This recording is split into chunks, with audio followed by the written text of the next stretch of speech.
एक महिला के लिए अपने घर वालों की हेल्थ और हैप्पीनेस बहुत इंपॉर्टेंट होती है। तो क्या वो वास्तु के तल पर ऐसे कुछ बदलाव या अपने बर्ताव में कर सकती है कि वो अपने घर वालों को हैप्पी और हेल्दी देखे? पुरुष की प्रवृत्ति ही क्या है कि वो जहां देखता है ना, बस उसके लिए 1 पॉइंट प्रोग्राम होता है। और महिला जो काम करती है ना, वो एक टाइम पे ना 50 काम कर लेगी और वो आपको एहसास भी नहीं होने देगी। और पुरुष एक काम करके के चौड़ा होकर घूम रहा होता है, हाँ भाई देखो। तो व्हाट डज दैट मीन कि एक महिला वो एंगल भी घर का देखती है जो पुरुष को दिखता नहीं। सो एक महिला के लिए बहुत ही महत्वपूर्ण हो जाता है उस भूमिका के अंदर जो एक फैमिली को बांधने का काम करती है, जो बच्चों और पिता के बीच में एक संतुलन बना करके चलती है, जो सास ससुर और पति के बीच में संतुलन बना करके चलती है, जो बच्चों के आपस के संतुलन को मेंटेन करके चलती है, जो अपने मायके के संतुलन को मेंटेन करके चलती है। तो एक महिला की जिंदगी के अंदर ना सबसे ज्यादा इंपॉर्टेंट जो होता है ना, वो उसका परिवार होता है। क्यों? क्योंकि जब मैं महिला की बात करता हूं, मैं उस मां के भाव की बात करता हूं। जब मैं महिला की बात कर रहा हूं तो पुरुष भी ना उसका पहले बच्चे की तरह ही होता है। वो पुरुष को भी बच्चे की तरह ही ट्रीट करती है इन एनी कंडीशन।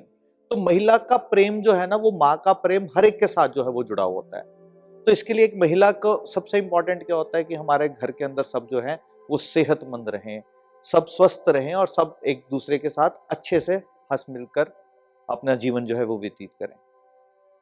जिसमें वास्तु के दृष्टिकोण से कुछ चीजें जो है वो दिमाग में रखना बहुत इंपॉर्टेंट है। जब हम बात करते हैं ना सेहत की, तो सेहत सुख यानी कि निरोगी काया जो है वो सबसे पहले जुड़ी हुई है खान पान के साथ, जहां पर खान पान जो है वो सबसे ज्यादा इंपॉर्टेंट है। अब एक लाइफस्टाइल के अंदर जनरल चेंज जो है वो बहुत ज्यादा इंपॉर्टेंट है जब भी हम खान पान की बात करें।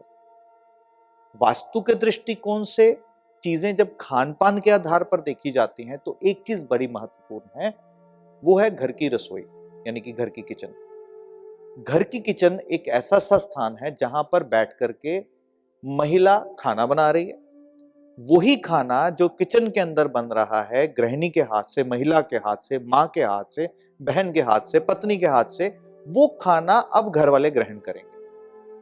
अब वो जो खाना बन रहा है ना, उस खाने के अंदर एक बड़ी ही इंपॉर्टेंट बात है। जब वो खाना बनता है, महिला जब उस खाने को बनाती है ना, तो बनाते बनाते सारे भाव, सारे विचार जो उस महिला के दिमाग के अंदर चल रहे हैं ना, वो भाव, वो इमोशन, वो एनर्जीज जो है वो ट्रांसफर होती है कहाँ? खाने के अंदर होती है। जिस वक्त वो आटा गूंदा जाता है ना, या रोटी बनाई जाती है या सब्जी बनाई जाती है, वो सारे इमोशनल इम्बैलेंसेस जो कि महिला कहीं ना कहीं से अपने दिमाग के अंदर किसी की चिंता को लिए हुए, हस्बैंड की डांट को, या सास ससुर के कहीं कोई बात को, या बच्चों को लेके परेशानी, तो कोई ना कोई जिस समय कुकिंग कर रही है वो सारे भाव जो हैं वो खाने के अंदर चले जाते हैं।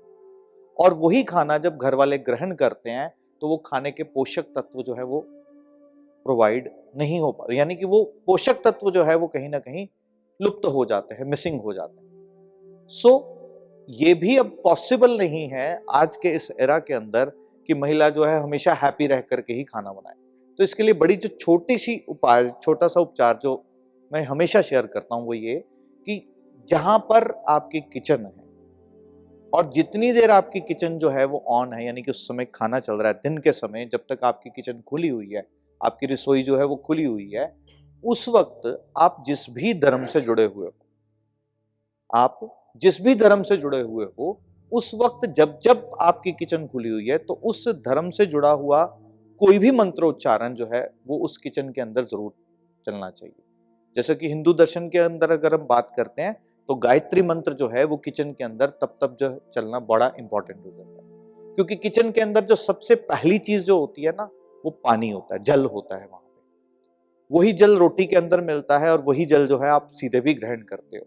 और जल जो होता है सबसे ज्यादा इमोशंस को कैरी करता है। एंड हमारी ह्यूमन बॉडी के अंदर जो 70% ऑफ वाटर है, वो जब जल जो किचन से आया, जहां पर महिला के दिमाग में बहुत ज्यादा बुरे विचार या नेगेटिव थॉट्स चल रहे थे, उस जल ने वो एनर्जीज कैरी की और वो वही जल घर वालों ने जब ग्रहण किया तो सारी एनर्जीज ट्रांसफर कहाँ होती है, जो व्यक्ति उसको ग्रहण कर रहा है। एंड द मोमेंट जहां जल रखा है, जहां खाना बन रहा है, वहां पर कोई भी मंत्रोच्चारण, कोई भी चैंटिंग अगर चल रही हो, तो उस कंडीशन के अंदर उसके अंदर जो पॉजिटिव वाइब्रेशंस हैं वो ऐड ऑन अपने आप हो जाती है। और अब जब वो खाना ग्रहण कोई करेगा तो उसके पोषक तत्व जो हैं वो अच्छे से ले पाएगा। तो ये तो था वास्तु के दृष्टिकोण से जो एक उपाय जो है वो किया जा सकता है। जहां पर सेहत सुख प्रदान करने के लिए हम हिंदू दर्शन के अंदर भगवान श्री धन्वंतरी को ध्यान में रखते हैं, क्योंकि धन्वंतरी भगवान जो है वो सेहत सुख जो है प्रदान करने वाले।